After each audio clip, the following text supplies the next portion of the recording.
Continuando con el desarrollo de nuestras clases, vamos a trabajar la sociedad en comandita y vamos a iniciar con la sociedad en comandita simple. Este es un modelo societario que no es que esté realmente en desuso, pero ya no es muy común que en el derecho colombiano lo utilicemos. Sin embargo, está en nuestro sílabus y en nuestro contenido. En razón a ello, vamos a trabajar algunas características. Vamos a iniciar con la sociedad en comandita simple. Las clases de socio, vamos a señalar que tiene dos clases de socio que se denominan los gestores, que también los puede usted encontrar gestores o colectivos. La norma lo señala como gestores o colectivos, los denomina de esa manera, que pueden ser uno o más. Y los comanditarios, que también puede ser uno o más socios. Esos son los extremos contractuales dentro de este contrato de sociedad en comandita simple. La responsabilidad de los gestores o los colectivos es la siguiente. Los gestores o los colectivos, que son los que gestan como tal el negocio, comprometen solidaria e ilimitadamente su responsabilidad por las operaciones sociales. Los comanditarios, en cambio, limitan la responsabilidad a sus respectivos aportes. La constitución de esta sociedad se realizará por escritura pública que está sujeta al registro mercantil. Acá hay una solemnidad especial. Debe elevarse el contrato de sociedad a escritura pública y debe ser sujeta al registro mercantil. Recordemos nuevamente entonces que el registro mercantil se hace ante la oficina de la Cámara de Comercio, el domicilio principal de la sociedad. La excepción como tal sería estudiantes, que si se trata de una microempresa, puede constituirse por documento privado y con el correspondiente registro mercantil, solo si reúne los requisitos para ser una microempresa como tal, esa sociedad en comandita simple. De lo contrario, debe elevarse a escritura pública su constitución. Frente al tema de la razón social está conformada con el nombre completo o el solo apellido de uno o más socios gestores. Esto debe ir acompañado con la expresión y compañía, seguida con la indicación SNC, que significa compañía, sociedad en comandita. Entonces recuerde, debe ir acompañada el nombre de la palabra y compañía, seguida de la letra S.NC, que significa sociedad en comandita. El capital social de esta sociedad es formado con los aportes de los socios comanditarios. Recuerde que el socio gestor es el de la idea del negocio, pero realmente aquí el que coloca el capital es el comanditario. ¿Los socios gestores también pueden hacer aportes en capital? Claro que sí. No es indispensable que el capital sea pagarlo en su totalidad al momento de la constitución de la sociedad. No es indispensable.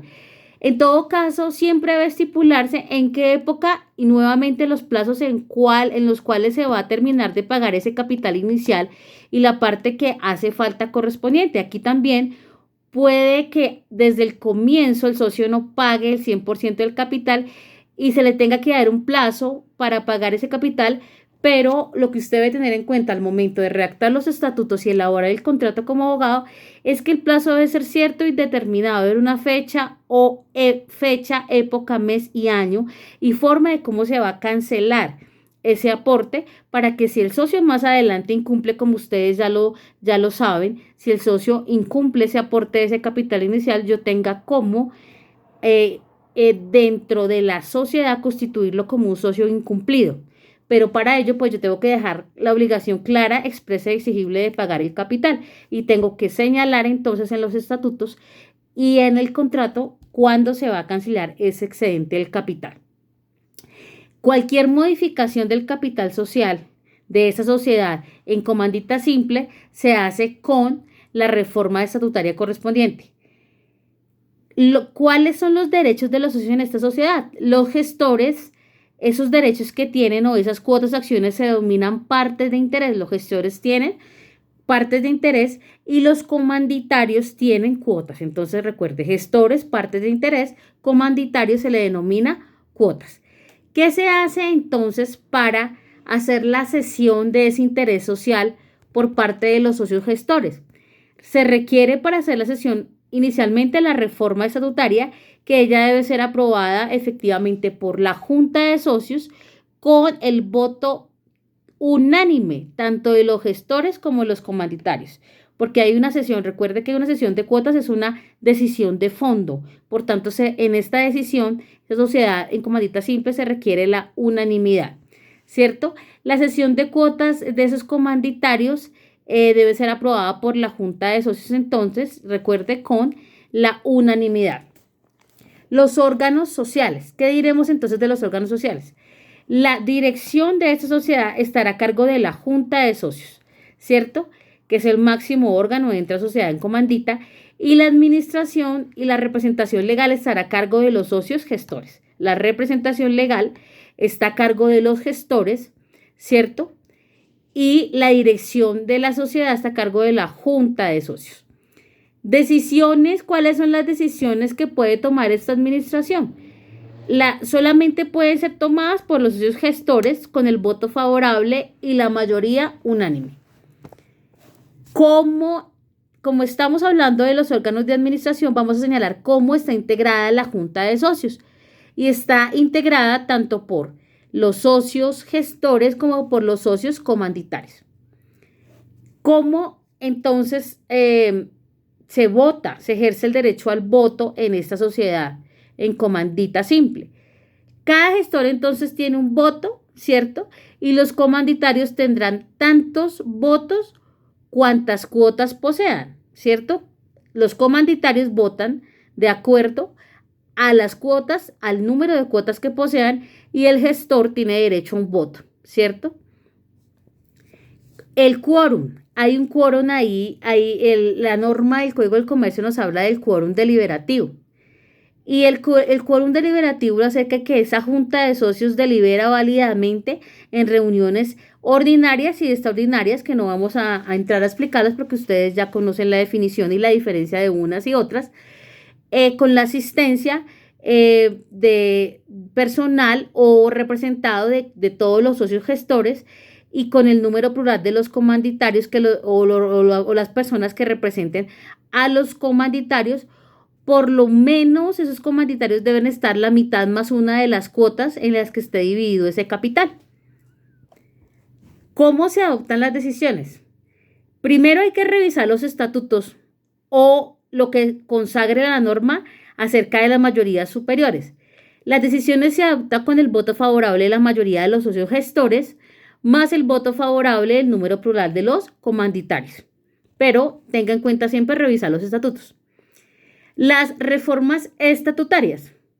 Las reformas estatutarias, como son también decisiones de fondo, deben aprobarse por la unanimidad de los socios gestores, más el voto favorable de un número de comanditarios que también equivalga cuando menos a la mitad más una de las cuotas en que se ha dividido el capital social.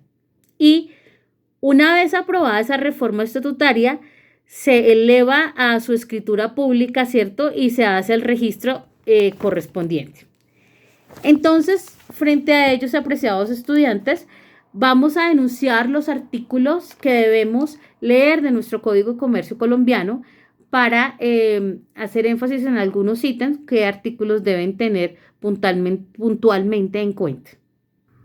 Y les señalaré entonces que deben leer el 323, el 324 que habla de la formación de la sociedad, de la razón social, el 325 acerca del capital social que ya lo vimos y 326 administración. La cesión de las cuotas, ¿cierto? Y cuándo se deben ceder las cuotas. Luego trabajarán en el 329 y el 330. Y distribución de utilidades en el 332. También deben abarcar el 340 acerca de las reformas estatutarias. Sin embargo, vamos a referirnos a dos puntos que nos hacen falta dentro de esta sociedad en comandita simple, y es las utilidades. Frente a las utilidades, entonces, lo que voy a señalarles es cómo debo distribuir esas utilidades dentro de la sociedad en comandita simple. Se distribuyen entonces entre gestores y comanditarios en la forma en que se ha estipulado en donde, en las reglas de la sociedad que se denominan estatutos sociales. Si usted en los estatutos no encuentra ninguna estipulación, entonces debe distribuirlas de la siguiente manera. Se distribuyen entre comanditarios a prorrata de las cuotas que tengan los comanditarios, pagando previamente las utilidades que les corresponden a los socios gestores, porque acuérdense que el socio gestor es el que crea el negocio, el que gesta el negocio, que para este efecto se asimila, es muy similar a un socio industrial, como ya lo vimos dentro de las generalidades. El gestor es muy similar a un socio industrial. Entonces, a él hay que darle, ¿qué? ¿Cierto? La utilidad que corresponda y luego entonces entrarán en los comanditarios como tal a distribuir las utilidades, como ya lo indiqué. El tema de la revisoría fiscal dentro de esta sociedad en comandita simple. Legalmente, es decir, la norma no obliga a tener revisor fiscal, al menos que la sociedad llegue a tener el monto de activos de ingresos fijados en la ley 43 de 1990, que ya la vimos en su parágrafo segundo. Y entonces con ello hemos terminado este breve análisis de la sociedad en comandita simple, que la estudiamos, vuelvo a indicar, no porque en este momento esté usándose, porque en este momento de pronto los modelos societarios que son más de uso en el derecho comercial, el derecho societario, pues ya vimos que son las SAS, la SA y la sociedad de responsabilidad limitada. Las sociedades en comandita y colectiva no han desaparecido del ordenamiento jurídico, pero están más en desuso en este momento. Sin embargo, están dentro del sílabus y por eso dedicamos este pequeño módulo, este breve módulo, a ver esta sociedad en comandita simple.